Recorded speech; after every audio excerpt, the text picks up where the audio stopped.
Hello guys, હું છું પ્રિયા અને પ્રિયાની પંચાયતમાં આપનું હાર્દિક સ્વાગત છે. આ મારો મોટો ભાઈ છે અને એને પ્રેમથી હું જાડી કહીને બોલાવું છું. નખ કાપવાના નામથી એને ખૂબ ચીડ મચે છે. ક્યારનો મને એની પાછળ ભગાવે છે. છેવટે હું એને ખીજાઈ અને એ એક્ટિવા પર બેસી ગયો. કેન યુ ઇમેજિન, મેં રોડ ઉપર બેસીને એનો નખ કાપ્યા છે.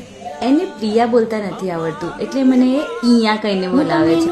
પ્રિયા વર્ઝન આ ઓડિયોમાં સંભળાવું.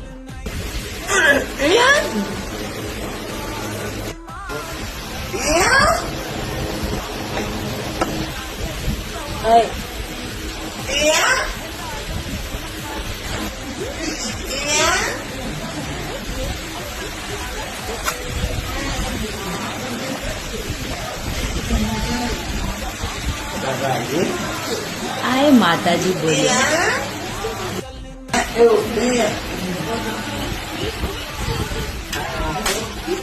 દાદા હો દીકરી.